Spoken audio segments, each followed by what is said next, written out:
Hey everybody, welcome back to my YouTube channel.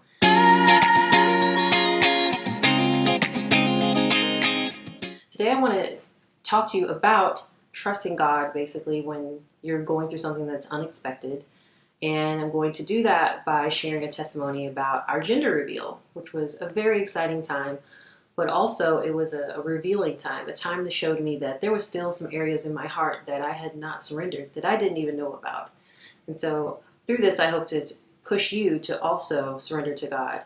And in doing so, you'll have that intimacy with Him. And intimacy breeds this relationship with Him where He really gets at your heart and He puts His finger on an area that says, hey, I want to sanctify this area. I want to cleanse this area. I want to heal this area so that you and I can continue to grow and get closer together. So first I'll start, I guess, in the beginning. So as you may have seen on my social media pages, that Honor, our daughter, turned 1 month old last week, which was very exciting. Where did the time go, people? But it seems like just yesterday we were actually getting a word about her. And this was in January of 2019, so last year in the beginning. My husband and I participated in a fast with our church, as many people are doing during that time period. And it was during this fast that the Lord confirmed something and then gave us instructions about something else. He confirmed the fact that we were to move to California from Louisiana, so halfway across the country. This was something he'd been putting in my heart months prior to that point, but he confirmed it during that fast. And then the second thing that he gave us instructions about was the fact that we were going to try for a baby, which was very exciting, especially for me, because my heart had been longing for a child for so long, for another child, I should say, because definitely have my oldest, and she is the bee's knees. So it was at that point that the Lord gave us a confirmation, and He told us to start trying in July of 2019. And so there was about a 6-month period where we just had to wait and do preparations and continue to fast. And I personally continued to fast from social media at the time. I was going to do it for just 21 days, and I decided to do it indefinitely. And I'll touch on more about that at another time. But as the months went by and as we got closer to July, the Lord began to confirm the fact that, yes, we were to try for a baby. He began to give us very specific instructions to both Joshua and I in preparation for that time.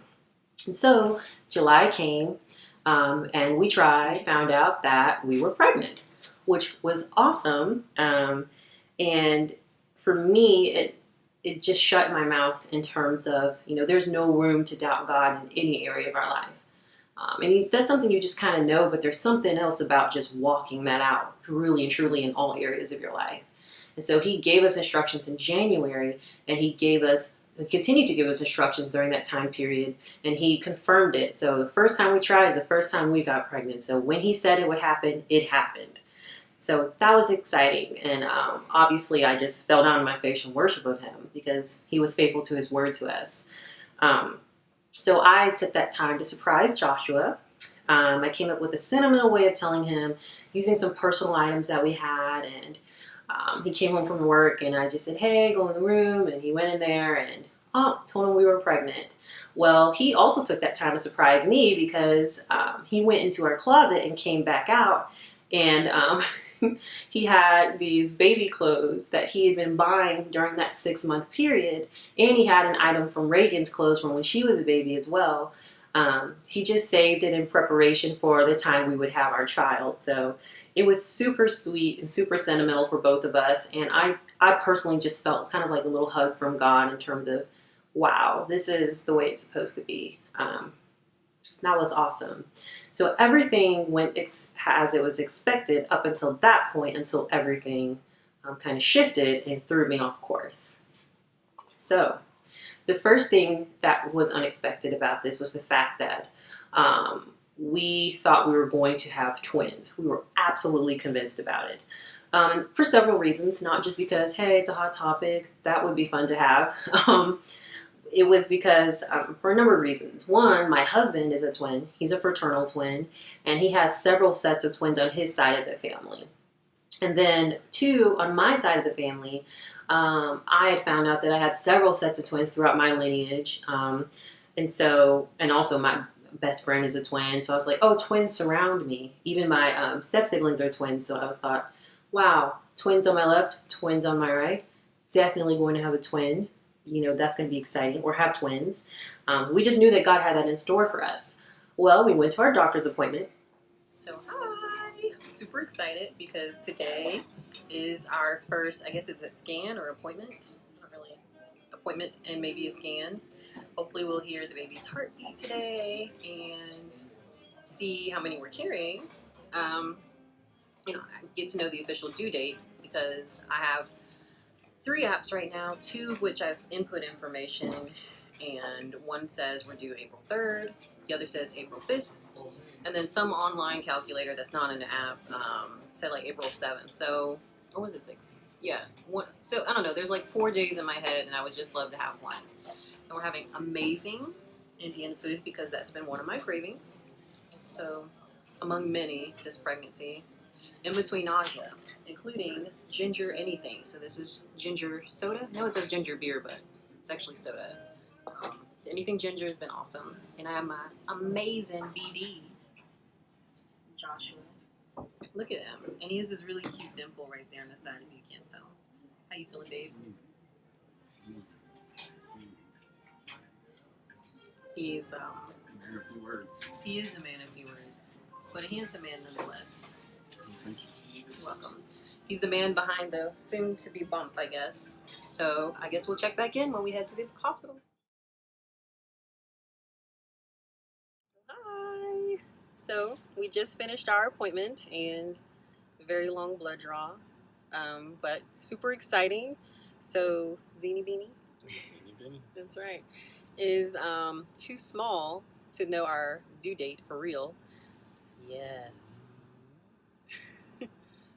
So little, you see right there? Like, actually, yeah. This little arrow pointing to this little thing on the side. This whole thing is the sack, and she's just over there. Or he. Or them. Because we don't know if it's identical twins. Could be. It's a he. I think it's there. But we will know in 2 more weeks when we come back. And they gave us this awesome, ain't it, babe? Yeah. This awesome goodie bag. I mean, it's chock full. Here, babe, let me get an aerial view. Like, lower it. Yeah. You see his face? Yeah, it's a huge bag full of all kinds of awesome goodies. So I'm feeling excited. I am going to go back to work. Haven't told my boss yet. Can't wait to tell him because he's like a grandpa to me. But yeah, you excited, babe? Yeah, we haven't told this about anyone. So yeah. Family reveal will be pretty fun. So we're going to brainstorm that and it's going to be awesome. But I'm really excited to have my man. My own man. That's here. He's awesome. So, yeah, you excited, babe? Okay, that's his way of saying yes. I'm really excited. So, yeah, but we'll check in later. And it turns out that we had just 1 baby. So, it was just a really small letdown. It was like, oh, I wanted twins, but nonetheless, have your way, Lord. Having a baby, period, is exciting. So that was awesome. So we then moved from our doctor's appointment into a waiting period where we had to wait for our family members. I had family from out of town, and so we used Labor Day as a time to host our family, have a cookout, and tell them that we were pregnant. And it was really fun. Josh and I planned this, and it was really hard keeping that from them because we're both very close with our family. And we had some friends at a baking company of ours bake us a bun in the oven, and it was awesome. And so just as we were about to sit down to eat, we pulled it out of the oven and said, hey, bun in the oven, we're pregnant. So that was very exciting. They were thrilled, of course, and I was thrilled too. It was very difficult to keep a secret, as I was saying. I was fatigued and nauseous, much more so than I was when I was pregnant with Reagan 7 years, almost 8 years ago. So it was hard to keep those symptoms away. And now I could finally say, this is why I don't talk to you on the phone as much. Because I'm tired. Because I'm pregnant. So it was awesome. And then at that point, we were able to announce it on our social media pages.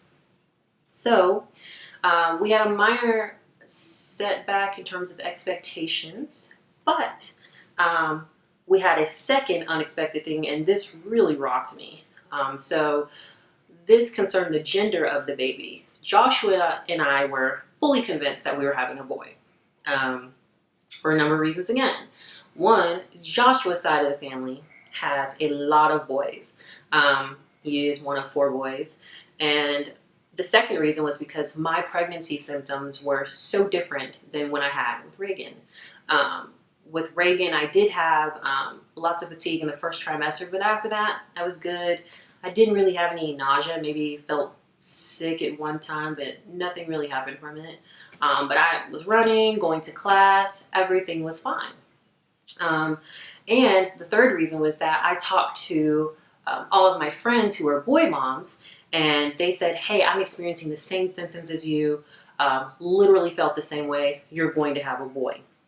And so I thought, well, okay, surely then God is going to have a son in store for us. And just to say, not that this would have been easy to have a boy, because all I've known is girl mom life.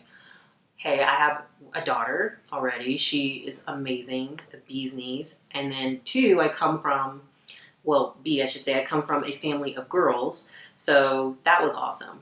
But I was very torn about this because I was very nervous about the boy mom life for a number of reasons, and none that I could quite fully articulate at the time.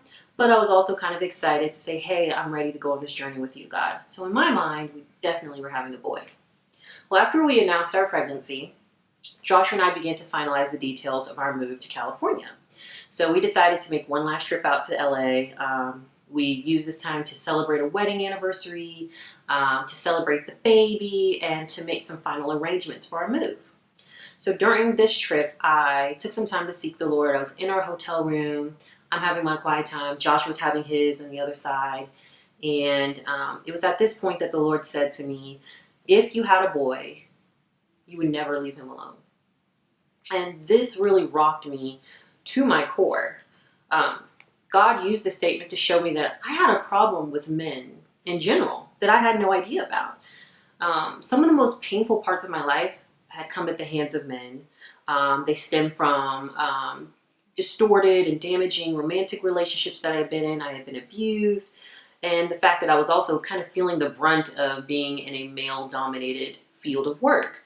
And so the thought of having a boy then caused me a lot of anxiety because I didn't want to raise my son to perpetrate the same kind of pain that I had suffered at the hands of some men that I knew. And so the Lord showed me that I had subconsciously, in a way, begun to prepare how I would be very strict with him, make sure that he was, a gentleman, make sure that he didn't disrespect girls, again, to make sure that he just didn't, repeat the behaviors that I had seen in men. So I took this statement from the Lord to mean that, okay, he's going to give us a voice to help me heal in this area concerning men that I didn't know that I had at the time. So I shared this with my husband, and he was convinced as well. So Josh and I planned a party, a 3-in-1 party, where we were doing a gender reveal, a going away, and a birthday party for me. We waited to find out the baby's gender until the party because it would be an awesome birthday gift for me. Okay, so I'm here at the hospital. I'm getting ready to meet Joshua on the inside. So we're going to do the gender scan today. Although we've told them we don't want to know what it is. But I kind of feel like if you see the ultrasound, you can kind of see. But in any case, we'll see how it goes. It is raining and I'm hungry, but that's life. So I guess we'll check back. Did you want to record it? Yeah, he's gonna. Look at the little heart. I see it. So Josh and I had our gender reveal scan. I guess it's gender scan for the appointment today, and we had him put it in an envelope so that we wouldn't find out. And we looked away. And what I thought was funny was that this baby was very similar to Reagan. At Reagan's gender scan, she crossed her legs and turned her back, so we had to look from behind.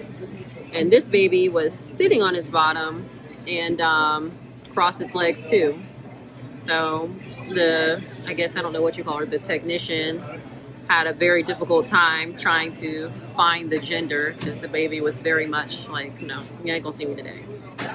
So I don't know what to think. I think it's a boy, but I don't know. I'm like 51% sure it's a boy and 49% sure it's a girl. So what do you think? What did you think of the ultrasound today? I think, first of all, with the theme of this oyster bar, we got to say go Tigers.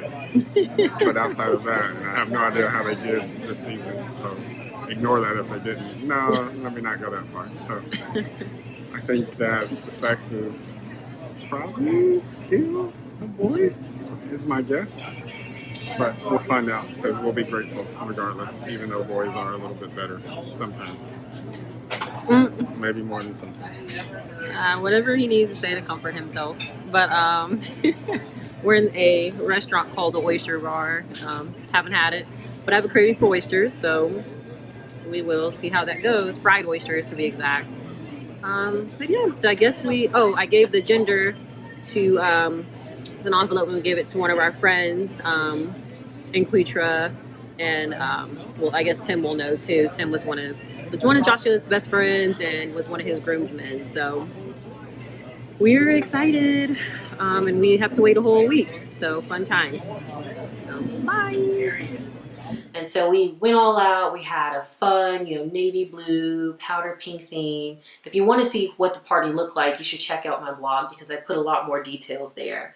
But it was exciting, and we gave the gender in an envelope to our friends, and they ordered some confetti poppers, so it was either going to be blue for boy or pink for girl. Well, the party came, and we were finally able to go outside and pass out the confetti poppers, and Josh and I were fully expecting to see la-di-da, blue in the air, we're having a boy, we knew it, everybody. We didn't know it, but we felt like we knew it. Well, we went outside. Okay. Everybody's ready? Woo!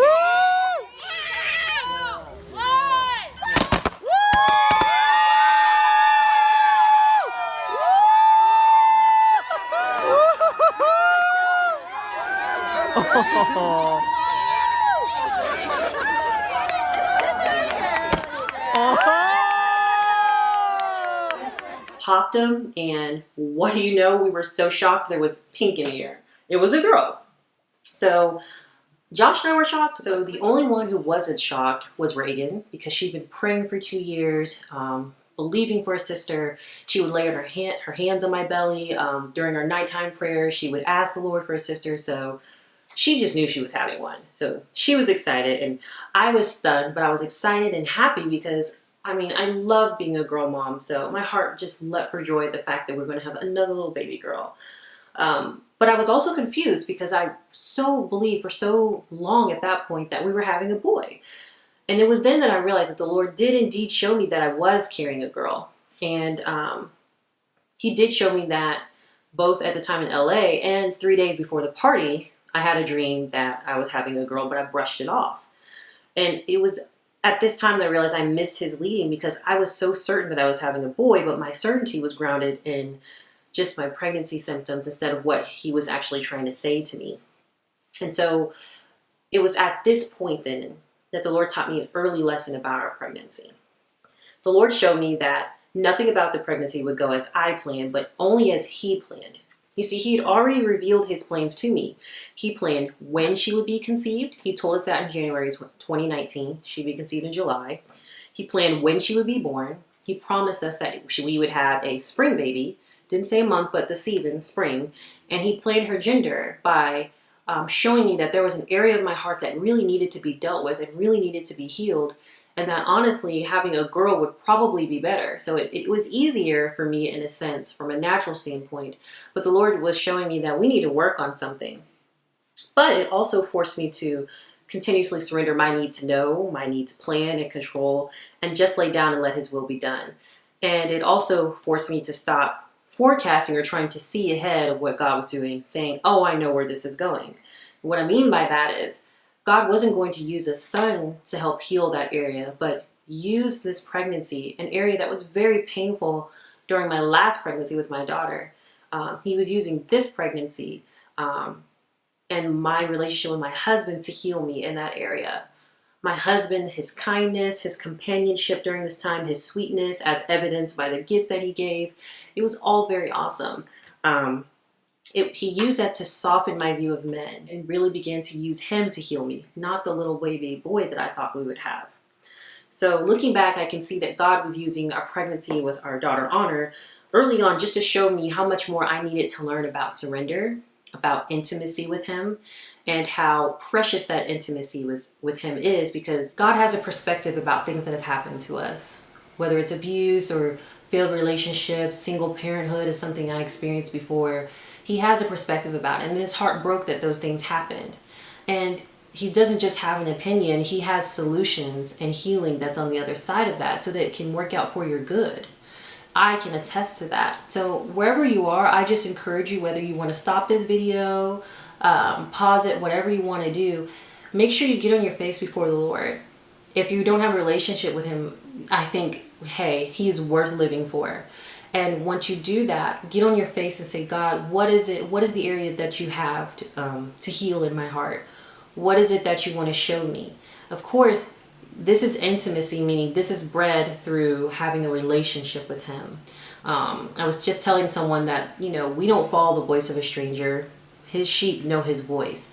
So during my quiet time and in those months leading up, I continuously sought him. And it was through that closeness that we've developed, that history that we have over these years, that God was able to say, hey, let's take it to another level. I want to deal with this. Because he had another level for me to go in personally in my life. So I just encourage you to just seek him, surrender to him, and see what he has for you, whether it's healing or something else in your life. And he definitely did that through our gender reveal. So if you want to stay connected with me, check out my website at meloniebygrace.com or my social media handles. I love you so much. Continue to walk by grace because it empowers us to just live for him. Thank you. Love you. Bye.